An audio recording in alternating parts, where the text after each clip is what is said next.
આપ સર્વોને હેતપૂર્વક જય શ્રી સ્વામિનારાયણ। આજની સત્સંગ કથા વાર્તા નિજ મંદિર સાવરકુંડલા। જય શ્રી સ્વામિનારાયણ। આજે આપણે વૈશાખ સુદ મોહિની એકાદશીના વ્રત વિધિ અને મહાત્મ્ય ગાથા ભાવથી સાંભળશું। યુધિષ્ઠિરે પૂછ્યું, હે જનાર્દન, વૈશાખ માસમાં શુક્લ પક્ષમાં કઈ એકાદશી આવે છે? એનું ફળ શું હોય છે? એના માટે કઈ વિધિ છે? શ્રી કૃષ્ણ બોલ્યા, હે રાજન, પ્રાચીન કાળમાં પરમ બુદ્ધિમાન શ્રી રામે વશિષ્ઠજીને આ વાત પૂછી હતી કે જે આજે તમે મને પૂછી રહ્યા છો। શ્રી રામે કહ્યું, ભગવાન, જે બધાય પાપોનો ક્ષય અને બધા પ્રકારના દુઃખોનું નિવારણ કરનાર વ્રતોમાં ઉત્તમ વ્રત હોય એ હું સાંભળવા ઈચ્છું છું। વશિષ્ઠજી બોલ્યા, શ્રી રામ, તમે ઘણી ઉત્તમ વાત કહી છે। મનુષ્ય તમારું નામ લેવાથી બધા પાપોથી શુદ્ધ થઈ જાય છે, છતાં પણ લોકોના હિતની ઈચ્છાથી હું પવિત્ર માં પણ પવિત્ર ઉત્તમ વ્રતનું વર્ણન કરીશ। વૈશાખ માસમાં શુક્લ પક્ષમાં જે એકાદશી આવે છે એનું નામ મોહિની છે। એ બધાય પાપોનું નિરાકરણ કરનારી એકાદશી છે। એના વ્રતના પ્રભાવથી મનુષ્ય મોહજાળ અને પાપોના સમૂહથી છુટકારો મેળવી લે છે। સરસ્વતી નદીના રમણીય તટ પર ભદ્રાવતી નામની એક સુંદર નગરી આવેલી છે। ચંદ્રવંશમાં ઉત્પન્ન થયેલા અને સત્ય પ્રતિજ્ઞ ધૃતિમાન નામના રાજા ત્યાં રાજ્ય કરતા હતા। એ જ નગરમાં એક વૈશ્ય રહેતો હતો કે જે ધન ધાન્યથી પરિપૂર્ણ અને સમૃદ્ધ હતો। એનું નામ પણ ધનપાલ હતું। એ હંમેશા પુણ્યકામમાં જ મગ્ન રહેતો હતો।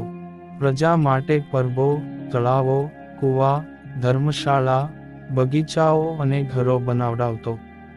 શ્રી વિષ્ણુની ભક્તિમાં એનો હાર્દિક અનુરાગ હતો। એ હંમેશા શાંત રહેતો।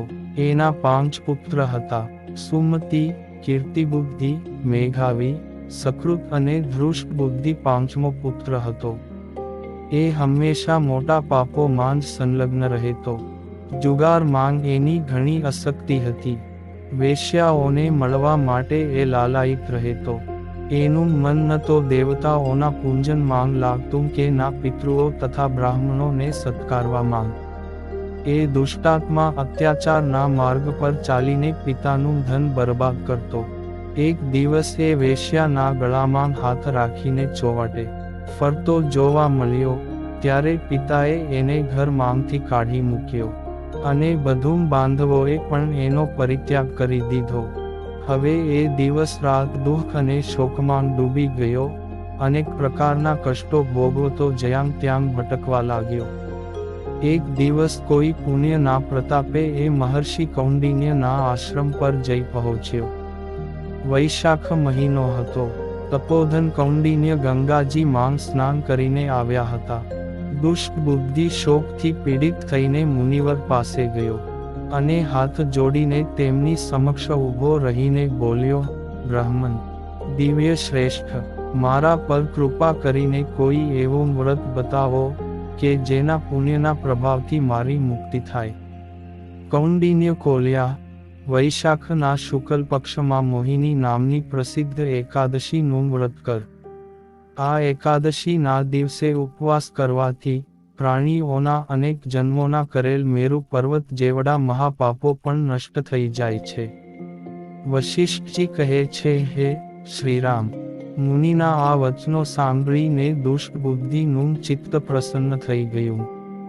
એણે કૌંડિન્યના વચન પ્રમાણે વિધિપૂર્વક મોહિની એકાદશીનું વ્રત કર્યું।